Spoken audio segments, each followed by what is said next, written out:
Have you ever wondered what goes on behind the sterile walls of a hospital during the dead of night?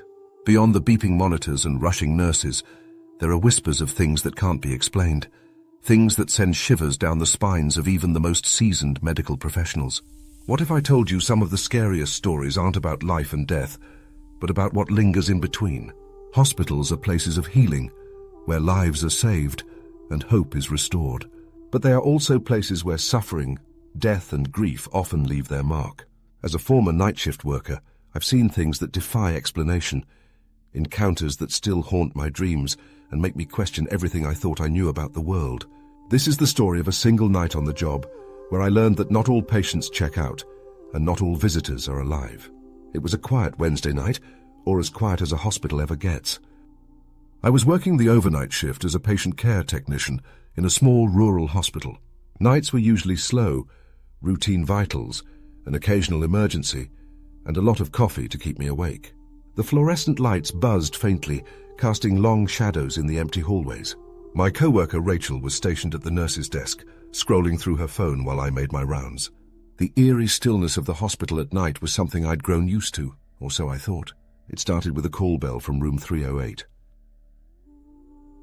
Room 308 was empty. It had been for 2 weeks since the passing of an elderly woman named Mrs. Harper. She had been a kind patient, always smiling despite her failing health. I remember how peaceful she looked after she passed, almost as if she was simply asleep. The call bell rang again, its insistent tone echoing down the hallway. I grabbed my clipboard and headed to the room, assuming it was a malfunction. When I opened the door, the room was dark, the bed neatly made. I stepped inside, and the air felt colder, unnaturally so. "Hello?" I called out, more out of habit than expecting an answer. Nothing. I walked to the call button by the bed and reset it, then left the room, brushing off the unease that clung to me. As I made my way back to the nurse's station, I saw someone standing at the end of the hallway. It was a woman in a hospital gown, her back to me. "Ma'am?" I called out, confused. No one was supposed to be out of their rooms. She didn't respond. I started walking toward her, but as I got closer, she turned the corner and disappeared. When I rounded the corner, the hallway was empty. A chill ran down my spine. I checked the rooms nearby, but all the patients were asleep. When I told Rachel what I saw, she laughed nervously. "You're just tired," she said, though her face betrayed her own unease. An hour later, I was heading down to the supply room in the basement. The elevator ride was slow and creaky, the kind that makes you feel every inch of descent. As the doors opened, I froze. Standing in the dimly lit basement hallway was the same woman I'd seen upstairs. Her hospital gown was tattered, and her hair hung in stringy, unkempt strands, but it was her face, or lack of one, that made my stomach drop. Where her face should have been was a void, dark and featureless.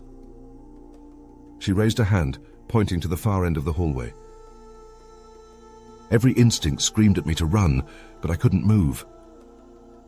It was as if my feet were glued to the floor. The air felt heavy, suffocating. Then, just as suddenly as she appeared, she vanished. I stumbled back into the elevator and hit the button for the main floor, my heart pounding like a drum. When I returned to the nurse's station, I found Rachel staring at the monitors with a pale, worried expression. "What's wrong?" I asked. She pointed to the screen showing the call bell system. "Room 314 just called for assistance." I frowned. 314? That can't be right. There is no room 314. We both stared at the screen, the number blinking ominously. Determined to prove it was a glitch, I grabbed my flashlight and headed to the east wing where room 314 would have been. Rachel reluctantly followed, muttering about how this was a bad idea. When we reached the end of the hallway, we found a door. But there was no room number on it, just a faded sign that read storage. "This used to be a patient room," Rachel whispered.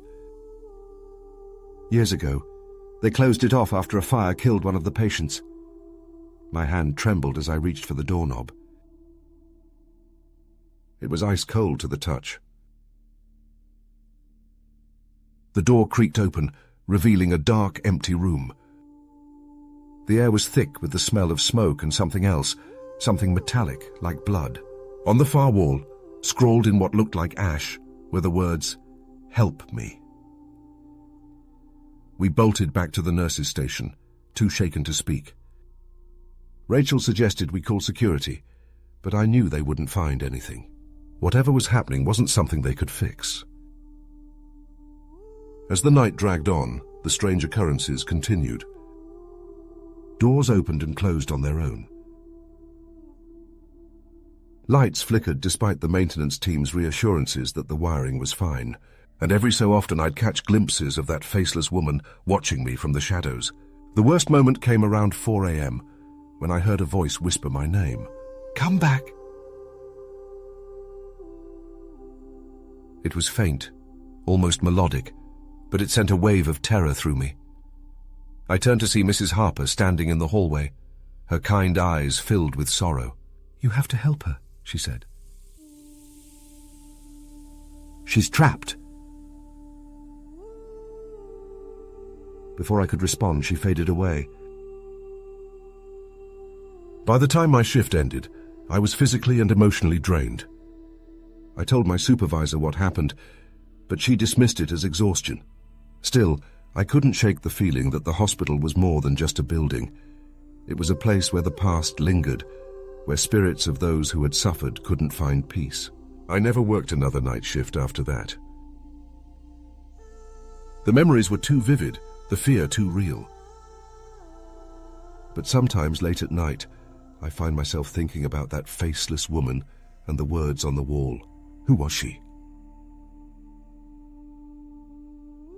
And why was she asking for help? Some questions don't have answers. And some places hold on to their secrets long after the living have moved on. Hospitals are more than just places of healing. They're crossroads where life and death meet. For those who work the night shift, the line between the two can blur in ways that defy logic. So the next time you find yourself in a hospital late at night, pay attention to the shadows. You might not be as alone as you think.